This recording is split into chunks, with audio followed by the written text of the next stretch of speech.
What is up, guys? Rick Cacus here, and today we have a potentially big Destiny 2 leak. And that's because we've got some apparent new information about the next upcoming DLC to hit Destiny sometime within spring 2018. Now, this is the second DLC that we do know about that was sold in conjunction with the Curse of Osiris expansion just released in the expansion pass for Destiny 2. Now, right now, we do know a few things about this second DLC. We can see from this promotional picture, it takes place on an icy landscape. There's a female character that is standing there with a very cool looking gun, and it is Warmind related. Just like how the Curse of Osiris expansion, all we knew about it initially was that it had the Osiris symbol, and of course, that very much panned out because it's literally about Osiris himself. This one had the Warmind symbol, so we know the Warminds are definitely involved. And speaking of the newly released Curse of Osiris expansion, that was unfortunately not too well received from the community. So there's some definite high hopes and high expectations for this next expansion to really deliver in the areas of content. But if this leak is to be believed, it may actually do so. So what exactly is the information within this leak? Well, just before we do that, I always make sure when I do these videos to come out first and foremost and talk about where this information is coming from, because that is a huge mark of its legitimacy. So this information is apparently coming from, firstly, data miners. Now, data mining is essentially going into the game's files and finding information that way. So that's definitely more of a positive than a negative. This isn't like, I know someone who works at Bungie. This is, hey, we found the information data mining.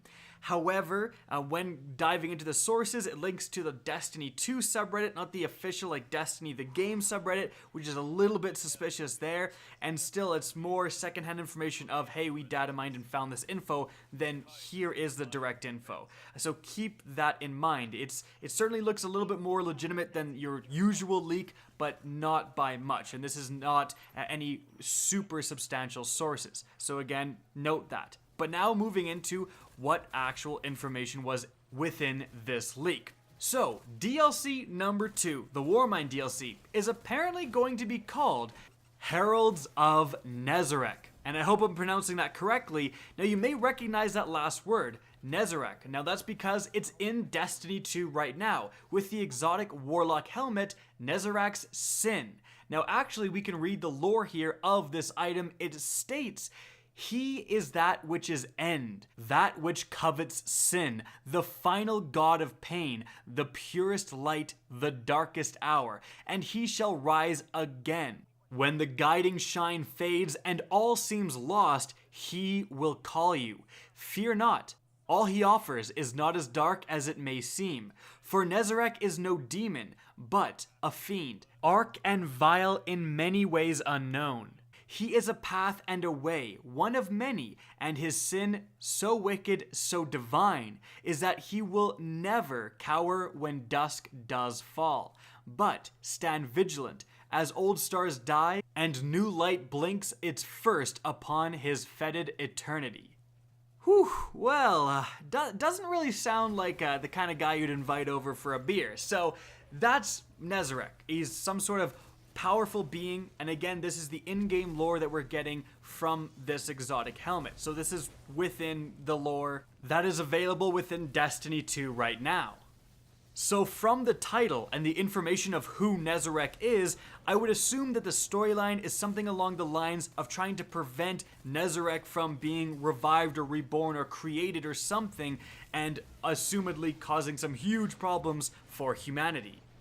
Now, also contained within this leak is the apparent location that this DLC takes place. It's on the 6th moon of Saturn called Enceladus. Or Enceladus or Enceladus, I don't know exactly how to pronounce it, but here's a picture of it right here. Now you'll notice it's an icy moon. In fact, it's something that NASA is really looking into trying to get to because it is an icy moon. Anywhere there's water, there's potentially life. You guys know all that.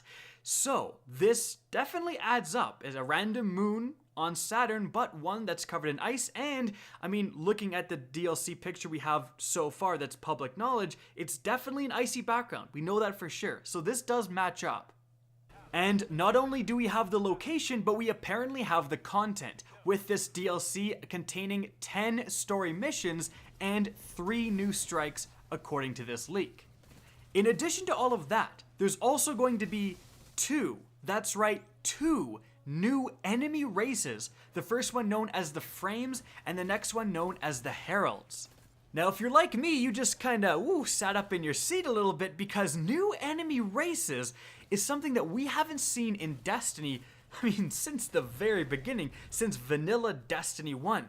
We've had some redone enemy races with the Red Faction, or the Red Legion I should say, with the Cabal in Destiny 2, with the Sivified Fallen, but we haven't really had entirely new enemy factions. This would be a big deal, and this would really help the game's replayability, especially if Bungie can retroactively add any new enemy types into older activities. If, like right now, the Infinite Forest can generate any sort of enemy type randomly because it is a simulation, hopefully if they add new enemy types, those new enemy types will be added into the Infinite Forest as well, rejuvenating that content too. Now, while the addition of 2 new enemy races sounds amazing, there is no precedent for these races within the lore. Neither the Frames nor the Heralds are mentioned really anywhere, unless there's some extremely obscure reference that someone's going to discover a month from now. But right now, they're not really present in the lore. And moving on, the leak also claims that the main protagonist in this new expansion is Ana Bray. Ana Bray is a famous gunslinger who took part in the Battle of Twilight Gap. She is definitely known throughout the Destiny lore, and this would account for the female character we see in the promotional image for this DLC. In addition to that, she is part of the famous Bray family. The Bray family worked with Siva, and Siva, as anyone who played Destiny 1 knows, is very closely related to the Warminds. Heck, the picture you're seeing right now is a Siva-infected Warmind structure. This was the main antagonist within the final expansion for Destiny 1, The Rise of Iron. And we do have a precedent for Siva to still exist within the Destiny 2 universe, for those of you who think it may have been destroyed in that expansion, because of the Exodus Black. The Exodus Black is the ship crashed on Nessus that you can clearly see. This was reported to be carrying Siva, and of course its crash and then its involvement on Nessus with the Vex opens a lot of very interesting possibilities for Siva to potentially spread and get a stranglehold within the Destiny 2 universe as well. And of course we know that the Warminds are going to play a part in this next expansion, so everything is falling into place. This is something that, a lot of the things being claimed do fit with what we know currently. Frankly, the only thing that seems somewhat out of place is the 2 new enemy races, because of course we haven't seen new races. Adding 000 for years and then adding 2 in one expansion is a big deal, and it's 2 we haven't heard of. That seems to be the weird part. But with all this criticism Bungie is getting, and with all the criticism Destiny 2 is getting, finally going for it and doing something that Bungie hasn't done and adding these new enemy races, it's seeming more and more plausible that something like that may actually happen. Now, speaking of the Curse of Osiris, you may be wondering how this new expansion, according to the leak, lines up with the Curse of Osiris. Because remember, both of these expansions are slotted at $20, so they will be similar in size and scope. We have had very large content additions in Destiny, especially with The Taken King, but that had a $40 price tag compared to, again, this one's $20. But when we compare these two, the Curse of Osiris had 8 missions, this one apparently has 10. The Curse of Osiris had 2 strikes, this one apparently has 3. So we're not that far off. We're better, but not insanely better. The only thing that again is somewhat weird is the new enemy types.